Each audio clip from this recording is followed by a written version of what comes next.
Hello, friends. The wellness industry is a multi billion-dollar empire that seeks to solve one problem, and that is making you feel better. But the aura that you have, the intimacy that you seek with spirit is available to you at every minute and every day. Spirit is with you. You don't need to spend millions and billions of dollars trying to uncover this mystery, because is there a sufficient price tag you can put on your aura, on enhancing your aura? My name is Miss Carol. I am humbly with you today to share everything that I've learned on my healing journey about growth and self-reflection and love that is necessary to create deep and meaningful connections. So, the lesson for today's class is Spirit is waiting on you. We often want to put the responsibility of our spiritual selves on something outside of us, so that way we have something else to put the blame on when we are not grounded in our aura and our spirit. But that is backwards. Spirit is always waiting on you, waiting for you to move, waiting for you to decide, waiting for you. So, what can you do to enhance your aura? Because people can feel it. When you walk into a room, just like dogs, not exactly like dogs because we don't sniff each other's butts, but we can feel the energetic field that we are putting out, that others are putting out. And that's what your aura is. Your aura is your energetic field, it comes from within. You can't expect anything on the external to be able to dictate what and maintain what is going on the internal. So your aura is something that is true, whether you want it to be or not. You cannot fake your aura. You cannot, just like you cannot fake charisma, you cannot fake a sense of humor. You cannot fake your aura. People are really going to be able to tell whether it's true or whether it's not. And the people who can't tell if it's true or not are probably not standing in their own aura enough to know and recognize the difference. So this is something that I am very passionate about, because it is my contention that we don't need to spend any money at all to ground ourselves in the intimacy that we seek with spirit.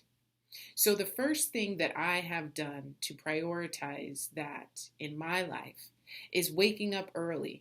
And, I'm so glad that I've been a teacher for so many years, because it's forced me to get up early in the morning. The stillness that exists at 4:30, at 5:30 in the morning, at 6 in the morning is so it's so magnetic.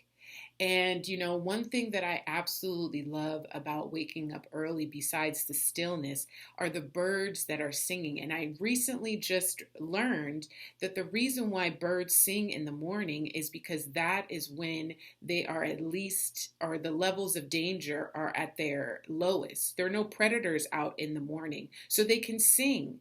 And the bird calling, it does something for your energetic field. It does something for your aura if you really listen to it, if you really, really listen to it.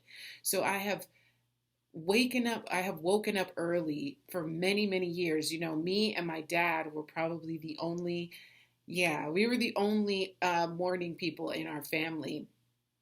And even though he takes it to a different extreme, because unlike him, I like to wake up in the morning and kind of be guided by what I'm going to do. He's kind of strict on what he wants to do right when he gets up in the morning.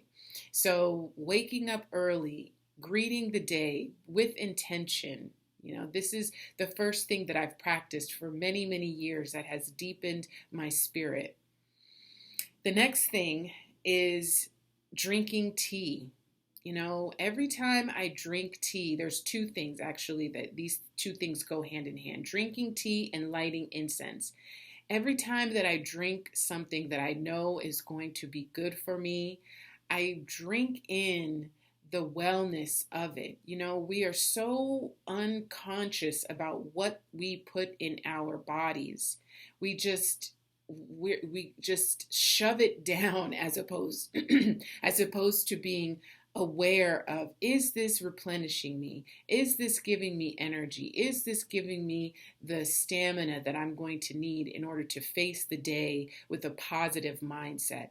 So when I drink my tea, I'm drinking those things in. I bring those things to my mind. You know, I want to be the best version of myself. Please let this heal whatever toxins I have in my body. And I light incense. You know, every time I light incense or a candle, I bring the ancestors to my mind. I bring their stories, their tears, their pain, their joy.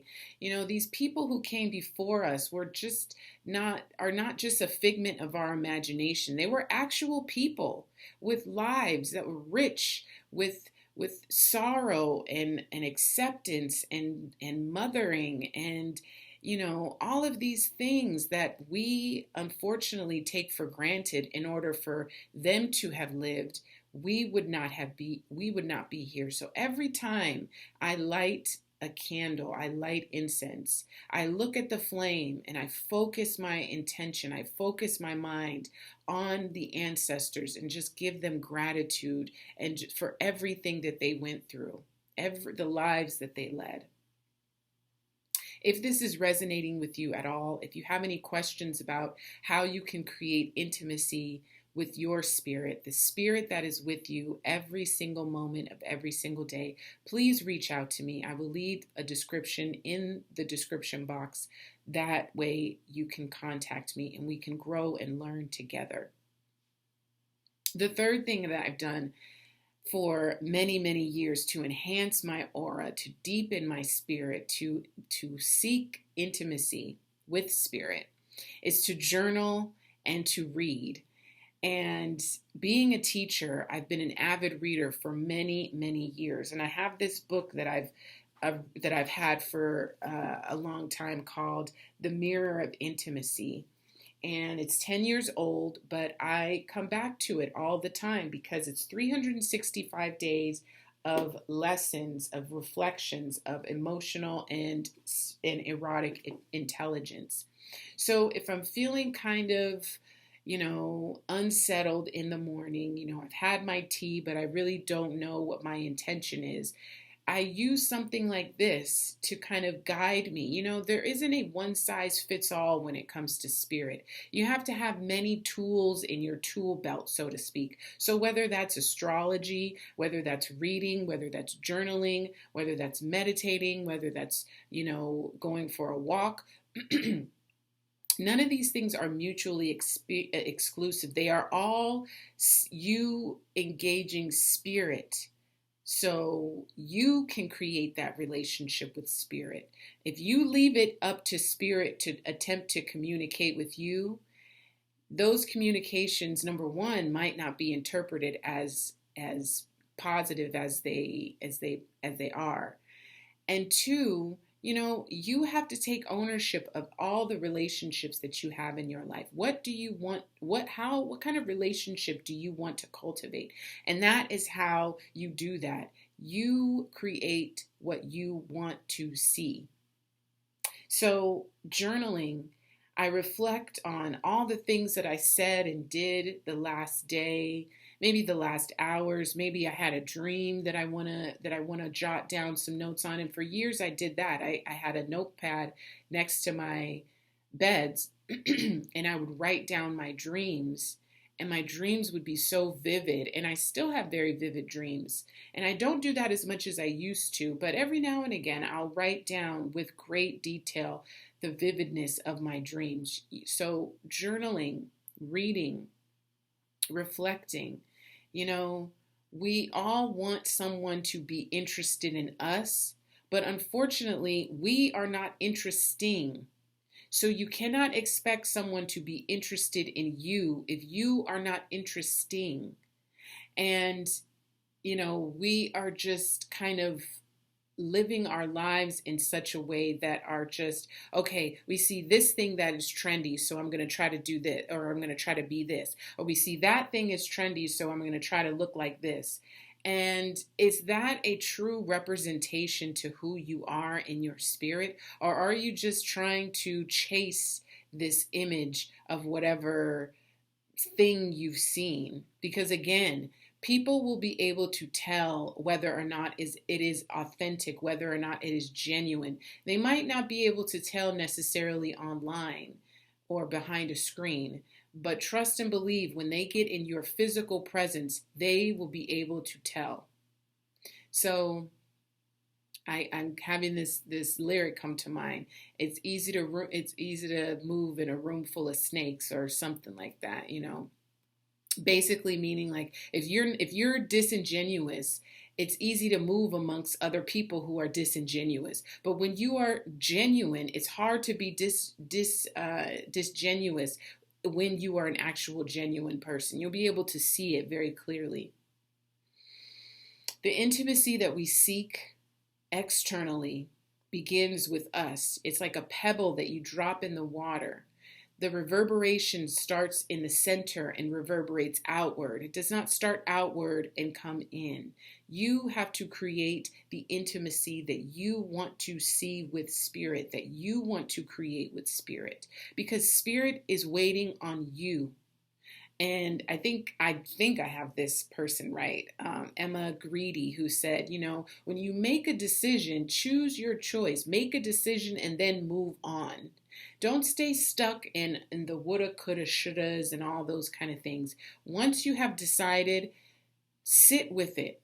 Be okay with whatever comes next. Know that you're going to be supported, because that's one thing that you will notice about your aura. You will be able to handle pretty much anything that comes at you when you are doing these daily activities to enhance your spirit, to enhance your aura. Again, my name is Miss Carol. Please reach out to me if you have any questions, if something is unclear to you about all of this. I wish you well. I wish you joy. I wish you health. I wish you the abundance that is everywhere. I'll see you next time.